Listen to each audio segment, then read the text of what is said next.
हमारी सास बहू और बेटा की ये एंटरटेनमेंट वाली किचन अब लेकर चल रही है आपको सीधा नम्रता सेठ के पास। नम्रता को तो हमने देखा है ढेर सारे म्यूजिक वीडियोस और वेब सीरीज गिल्टी माइंड्स में भी। नम्रता तो घुमा रही हैं हमें अपना खूबसूरत सा आशियाना। तो चलिए देखते हैं ये एक्सक्लूसिव होम स्टोरी विद नम्रता सेठ।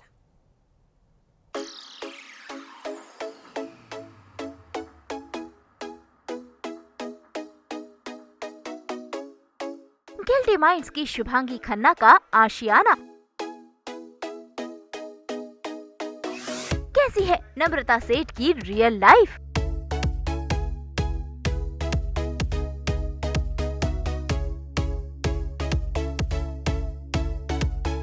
सास बहू और बेटियां आज पहुंच गया है वेब सीरीज गिल्टी माइंड्स में शुभांगी खन्ना का किरदार निभाने वाली नम्रता सेठ के घर, जहां आज वो घुमाएंगी अपना ये खूबसूरत घर, बनाएंगी कॉफी, शेयर करेंगी किस्से और कहानियाँ, बताएंगी अपना सफरनामा।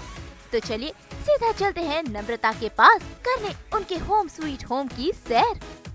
सास बहू बेटी आज पहुंचा है नम्रता के घर पर। और नम्रता भुला दिया नहीं है, जिसे किसी ने भी नहीं बुलाया अभी और काफी माइंडेड गेम खेला है शुभांगी ने।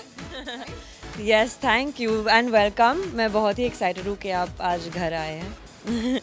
कैसा क्या एक्सपीरियंस रहा था पूरा, वो तो हम जानेंगे ही। पहले आपका घर देखना चाहेंगे कैसा है, थोड़ा आज हमें आपका घर का टूर करवाइए।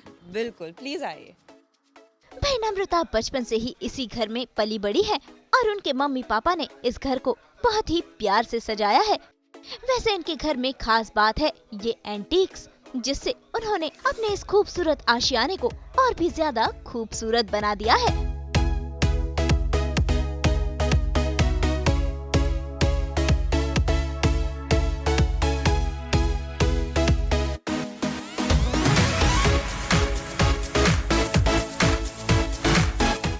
Welcome home. ये एक्चुअली मेरा घर बचपन से ही रहा है। मैं यहाँ पे बड़ी हुई हूँ तो बहुत सारे मेमोरीज़ रहे हैं यहाँ पे। ये हमारा हॉल है और मेरे फैमिली एक्चुअली भावनगर से है, गुजरात में। और वहाँ पे हमारा एक बहुत ही पुराना घर था जहाँ पर बहुत सारे एंटीक्स थे। तो वो एंटीक्स को प्रिजर्व करके हम इस घर में लाए हैं। तो जैसा कि आप देख सकते हैं ये ग्लोब और बहुत बहुत बहुत पुराने एंटीक्स है। ये सारे जो छोटे छोटे चीज़ें हैं ये बहुत ही पुराने हमारे गुजरात के घर से हैं। और जितना भी हम प्रिजर्व कर पाए हैं हमने किया है, क्योंकि मेरे फादर और मेरे दादाजी को एंटीक्स का बहुत ही शौक़ है। तो ये एक छोटा सा हिस्ट्री म्यूज़ियम बन गया है हमारे घर में। ये पेंटिंग्स भी बहुत ही पुराने हैं। मेरा एक्चुअली फेवरेट पेंटिंग ये वाला है। ये मेरे दादाजी के पिता है, तो मेरे ग्रेट ग्रैंडफादर है और ये उनका पोर्ट्रेट है। और इस बारे में एक्चुअली एक इंटरेस्टिंग चीज़ ये है कि जब वो फ्लड्स हुए थे 26 जुलाई में, ये हमारे घर में यहाँ तक पानी भर गया था। तो ये सारे एंटीक्स एक्चुअली डूब गए थे वो फ्लड्स में। और ये पोर्ट्रेट भी बहुत ही ख़राब हो गया था और हमें इसे रिस्टोर करना पड़ा। और फॉर्चुनेटली हम सब चीज़ों को बचा पाए। तो यहाँ पे हमेशा फैमिली गैदरिंग्स होते हैं, जब रक्षाबंधन और जब सब रिलेटिव्स और कज़िन्स घर आते हैं तो हम यहाँ सब बैठते हैं। यहाँ पे बहुत ही खाना लगा होता है और बैठ के सब बातचीत करते हैं। तो ये हमारा लिविंग रूम है जहाँ पे सब सेलिब्रेशंस होते हैं और गेट टुगेदर्स होते हैं। और इट्स ऑल्सो वेरी स्पेशल क्योंकि यहाँ पे इतने सारे मेमोरीज़ हैं ये सब एंटीक्स के साथ।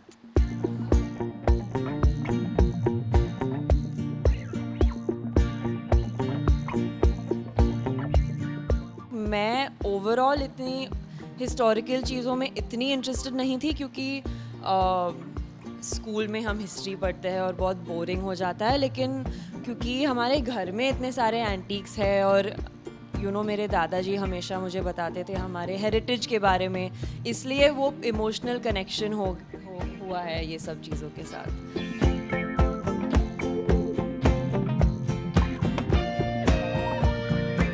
नम्रता के घर में उनका फेवरेट कॉर्नर है ये बैल्कनी, जहाँ पर सुबह का नाश्ता और मम्मी डैडी संग गपशप होती है। और साथ ही है इस बैल्कनी में ये वॉल, जहाँ पर सभी घर वाले अलग अलग चीजों से इस वॉल को सजाते हैं।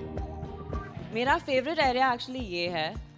मुझे आउटडोर बैठना बहुत अच्छा लगता है और मेरे पेरेंट्स को भी। और तो हमने ये छोटा सा आउटडोर सिटिंग रूम बनाया है जहाँ पे रोज़ हम ब्रेकफास्ट करते हैं। तो 7 बजे से 9 बजे तक मैं, मम्मी, पापा यही बैठ के बातचीत करते हैं, ब्रेकफास्ट खाते हैं, कॉफ़ी पीते हैं। और वो मेरा मॉर्निंग रूटीन मेरे लिए बहुत स्पेशल है, क्योंकि मैं यहाँ बैठकर हम किसी चीज़ के बारे में बात करेंगे, डिस्कस करेंगे, या तो बुक्स पढ़ेंगे।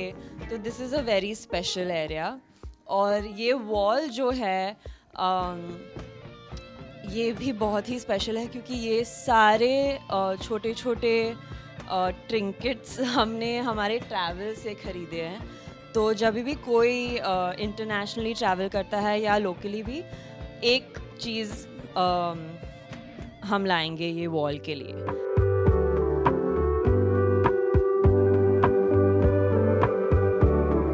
मेरा लास्ट ट्रिप एक्चुअली ग्रीस था, तो मैंने ये 2 चीज़ पिकअप किए। ये ग्रीस से है, और ईविल आई एक बहुत ही ग्रीक आइटम होती है, तो मैंने ये दोनों वॉल के लिए ख़रीदे। और of course I think my favourite is this one. ये न्यूयॉर्क से है, और न्यूयॉर्क बहुत ही स्पेशल सिटी है मेरे लिए, क्योंकि मैं वहाँ एक्टिंग स्कूल गई थी, तो वो वाला न्यूयॉर्क से है।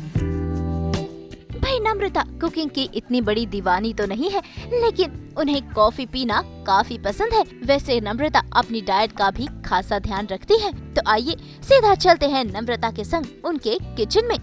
तो मेरे घर में हमेशा किसी ना किसी को तो भूख लगी हुई होती है, तो किचन 24/7 चलता रहता है। तो come and see my kitchen.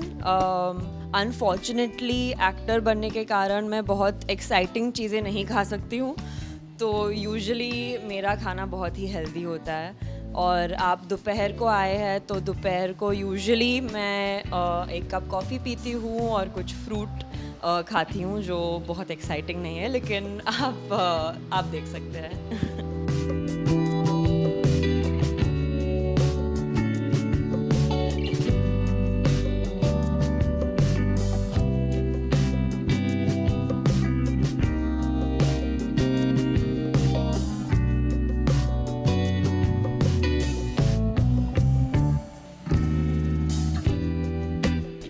घर पे रहते हैं तो हम बेसिक स्किल्स भूल जाते हैं। मैं एप्पल भी नहीं काट सकती, ऑल्दो मैं अच्छा खाना बना लेती हूँ अपने लिए जब मजबूरी हो तो।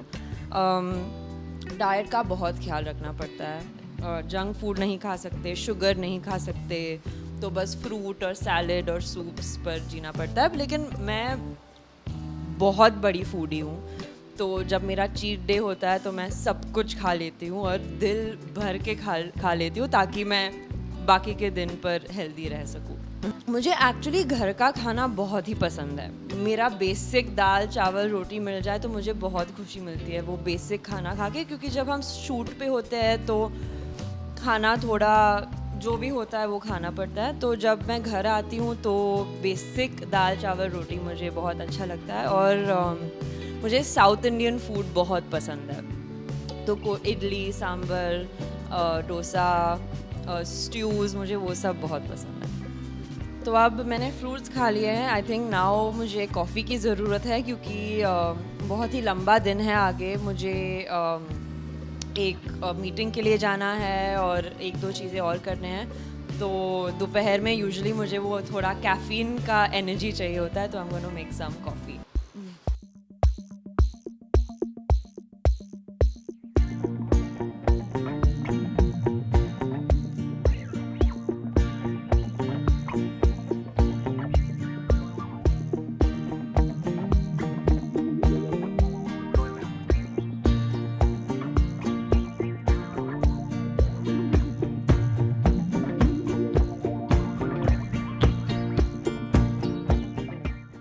तो कॉफ़ी रेडी है। Now I can just relax और बैठ के कॉफ़ी पी लेते हैं।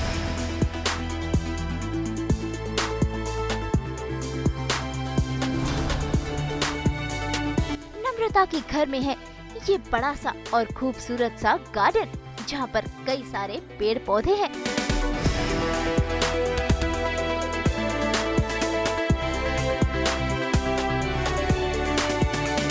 और सबसे खास है ये झूला, जिस पर बचपन से नम्रता झूल रही है। तो कॉफ़ी हो गई है अभी। ये हमारा गार्डन है जो मेरे दादी जी ने बहुत ही प्यार से उगाया है और बनाया है, और बॉम्बे में बहुत ही रेयर होता है कि एक गार्डन स्पेस मिले। तो मैं बहुत ही ग्रेटफुल हूँ कि ये स्पेस है जहाँ पर हम बैठ सकते हैं और नेचर के आसपास रह सकते हैं, क्योंकि बॉम्बे में बस बिल्डिंग ही बिल्डिंग हो गए हैं। ये एक छोटा सा पॉन्ड है जहाँ पे हमारे मछलियाँ हैं, और यूजुअली मैं दिन में 1-2 बार आके इनको खाना खिला देती हूँ।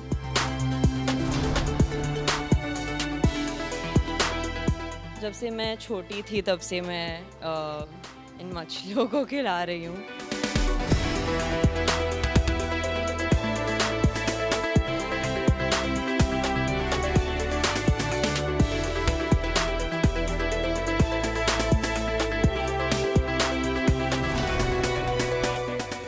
ये झूला एक्चुअली बहुत ही साल से इस घर में रहा है और मेरे लिए बहुत ही स्पेशल है। आई थिंक आप कोई भी गुजराती घर में जाओ तो झूला होता ही है, तो हमारे घर में भी है। लेकिन मेरे लिए ये बहुत ही स्पेशल जगह है, क्योंकि जब मैं छोटी थी और जब मेरे दादाजी थे तब हर रोज़ रात को हम झूले पर बैठ के, मैं उनकी गोद में बैठती थी और वो मुझे कहानियाँ सुनाते थे, महाभारत की और रामायण की, और सारे हिस्टोरिकल कहानियाँ मुझे बार बार सुनाते थे, और सेम कहानी मुझे हर रोज़ सुननी थी। और जब भी एग्ज़ाम्स होते थे और बहुत ही स्ट्रेस होता था, मेरे ब्रेक टाइम पर मैं ये इस झूले पर बैठकर थोड़ा सा आराम करती थी, क्योंकि मेंटली मुझे खुशी मिलती थी ये झूले पर बैठ के। और आज भी आई फील जब बहुत ही हेक्टिक हो जाता है दिन, तब at the end of the day मुझे यहाँ आकर बैठना बहुत अच्छा लगता है।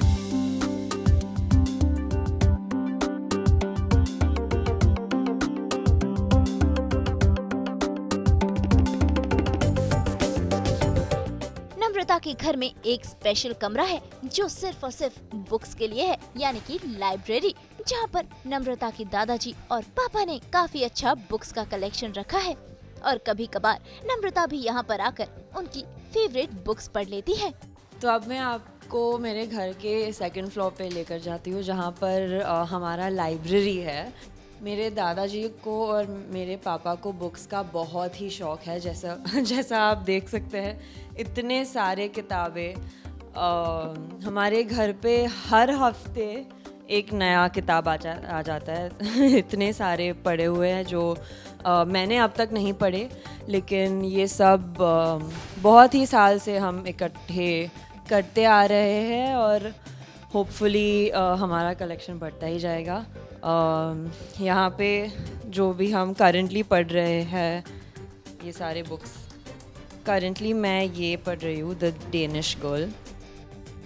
मैंने अभी शुरू नहीं किया है, लेकिन करने वाली हूँ। हमेशा अक्सर मैं जब रूम से बाहर आती हूँ, मेरे पापा यहाँ पर बैठे होते हैं, बुक्स पढ़ते रहे, एंड ये हमारा लाइब्रेरी है। योर ऑनर, जरा जोर से बोले। योर ऑनर, सेक्शन बिल्कुल क्लियर है। ड्राइवरलेस कार कंपनीज के साथ कैसे डील किया जाए ये तय करना पार्लियामेंट का काम है, इस कोर्ट का नहीं। वेब सीरीज गिल्टी माइंड से नम्रता को खासी पहचान मिली है। Interacting with fake profiles that अलोला क्रिएटेड। केस सिर्फ कोर्ट में नहीं लड़ा जाता, लेकिन get the media involved। मुझे अपना केस सीधे सीधे कोर्ट में ही जीतना है। Thanks but no thanks. लेकिन उससे पहले उन्होंने इस इंडस्ट्री में स्ट्रगल भी किया है। तो आइए नम्रता से ही जानते हैं उनके एक्टिंग करियर की कहानी, उन्हीं की जुबानी। नम्रता के करियर की शुरुआत, उनका सफ़र अब जानते हैं। नम्रता, कैसे हुई है शुरुआत? First audition, first take, first assignment क्या था, सब पूरा बताएं। मैं एक्चुअली जेवियर्स कॉलेज में पढ़ रही थी और वहाँ पे एक फ्रेश फेस करके एक कॉन्टेस्ट हो रहा था जिसमें मैंने भाग लिया और मैं वो नेशनल लेवल पर जीत गई।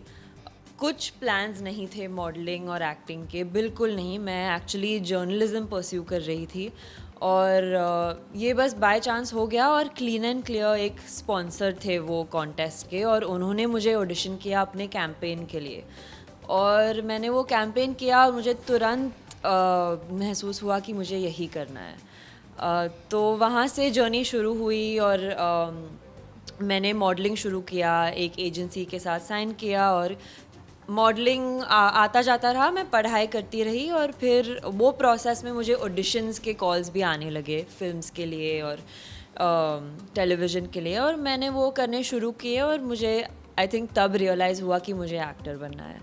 एंड तो मैं न्यूयॉर्क गई एक्टिंग पढ़ने के लिए और जब मैं वापस आई मैंने पूरा ऑडिशन प्रोसेस शुरू किया और टाइम लगा, बहुत ही टाइम लगा। मैं 16 साल की थी जब मैंने शुरू किया और 10 साल हो गए और मेरा पहला शो अभी रिलीज़ हुआ है। तो बहुत ही लंबी जर्नी रही है लेकिन बहुत ही ग्रोथ, बहुत ही सीखने के लिए मिला और बहुत ही रिजेक्शंस और बहुत ही कोशिश के बाद मेरा पहला शो अभी अमेज़ॉन प्राइम पर है। घर से कितना सपोर्ट और कितना मोटिवेशन मिलता है?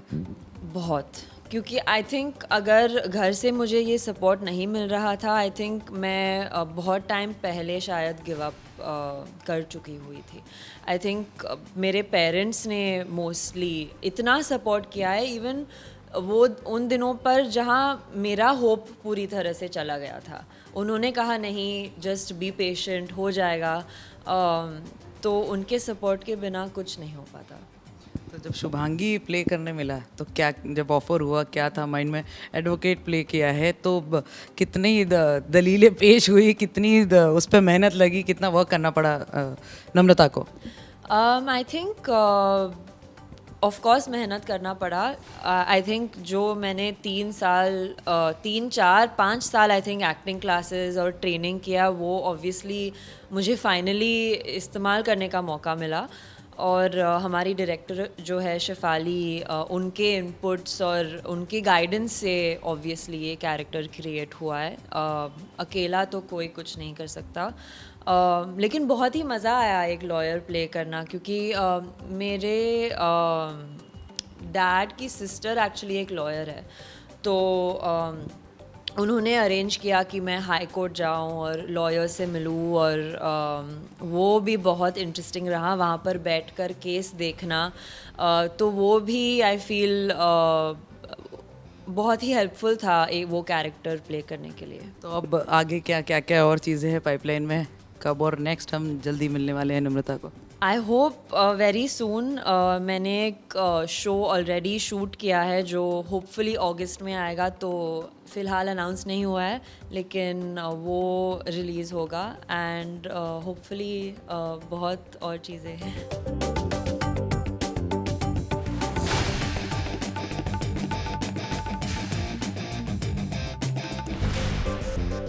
तो आज सास बहू बेटियां मेरे घर आए और मैंने अपना घर दिखाया जो मुझे बहुत मज़ा आया। आई होप आप लोगों को मज़ा आया।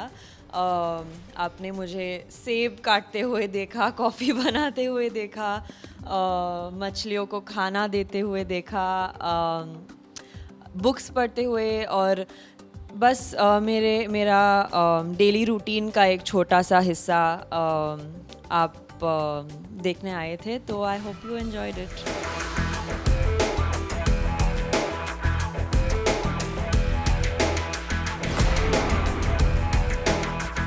तो उम्मीद है आपने नम्रता सेठ के बारे में जानी होंगी ढेर सारी बातें और उम्मीद करते हैं कि यूं ही नम्रता आपको एंटरटेन करती रहे और जल्द वापसी करे एक नए किरदार में। मुंबई से नुपुर माउची के साथ ब्यूरो रिपोर्ट।